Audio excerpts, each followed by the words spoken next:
rusaknya sebuah relasi atau hubungan. Faktor utama penyebabnya adalah ketidakmampuan orang dalam relasi itu untuk mau saling menerima apa adanya dan tidak adanya pegangan yang kuat sebagai jaminan dalam sebuah keberlangsungan hubungan. Dampaknya kemudian adalah perasaan patah hati itu membawa dampak yang buruk bagi kehidupan orang yang gagal membangun hubungan. Dan parahnya adalah jika tenggelam dan melupakan Tuhan.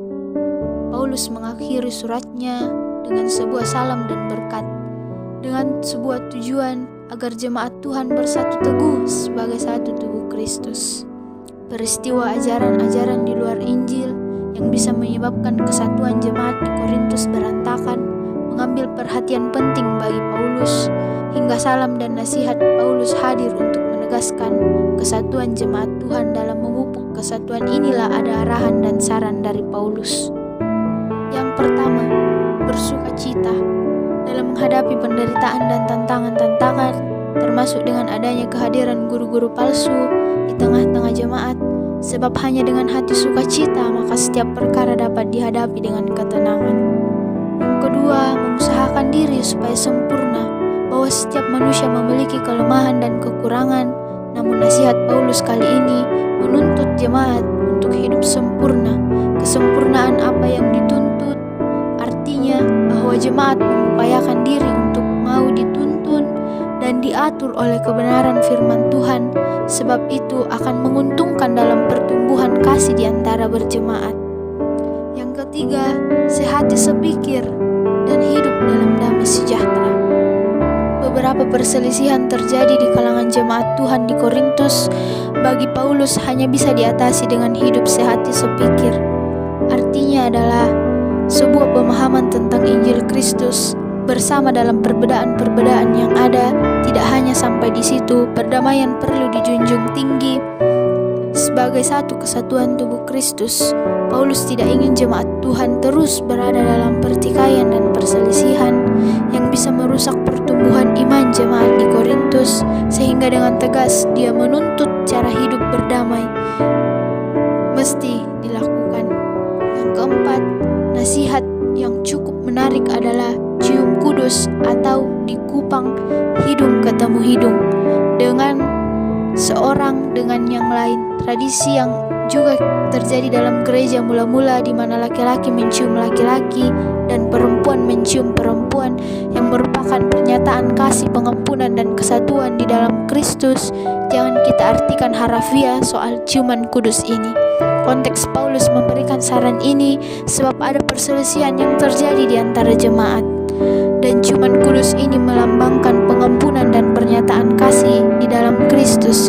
Ini mesti dilakukan oleh jemaat agar perselisihan yang terjadi tidak semakin melebar. Betapa cara hidup yang dituntut oleh Paulus kepada jemaat Tuhan akan membawa jemaat pada sebuah keutuhan.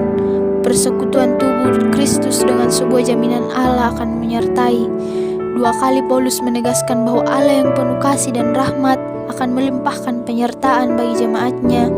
Ini merupakan sebuah jaminan yang pasti bagi jemaat, juga bagi kita, pemuda-pemudi dalam menjalani hidup yang penuh dengan dinamika.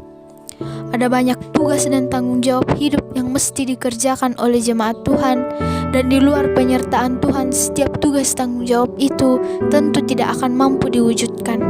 Maka betapa pentingnya jaminan penyertaan kasih karunia Allah yang diutarakan dalam teks Paulus pada jemaat mula-mula. Tantangan-tantangan kehidupan yang dihadapi oleh pemuda hari ini dalam hal membangun hubungan dengan sesama sungguh sangat besar. Tidak dapat dipungkiri bahwa relasi yang luas menjadi salah satu bentuk seorang pemuda mewujudkan eksistensinya di tengah-tengah masyarakat. Namun terkadang justru yang terbangun adalah relasi yang tidak sehat dan menghancurkan kehidupannya. Sebaliknya, relasi sehat yang dibangun dengan sesama akan mampu membangun kehidupan kita menjadi baik. Lalu, apakah yang harus kita jadikan pegangan? Tentu, hanya oleh penyertaan Tuhan saja kita akan mampu melalui semuanya itu. Firman Tuhan lewat Rasul Paulus ini telah memberikan jaminan dan kepastian bagi kita maka untuk apa lagi kita ragu? Maka pertanyaan refleksi bagi kita adalah, yang pertama, apa relasi yang penting yang Anda jalani saat ini? Di manakah sebaiknya kita menempatkan Tuhan ketika kita membangun relasi dengan orang lain? Dan yang kedua, apakah yang membedakan relasi yang menjadikan Tuhan sebagai pegangan dan relasi yang tidak menjadikan Tuhan sebagai pegangan? Mari kita menjawabnya sesuai dengan pemikiran kita masing-masing. Mari kita berdoa. Ya Tuhan, apapun relasi yang sedang saya bangun saat ini, mampukanlah saya mengandalkan-Mu, sehingga relasi itu akan dapat membangun kehidupan saya dan orang lain sebagai sebuah kesatuan tubuh Kristus.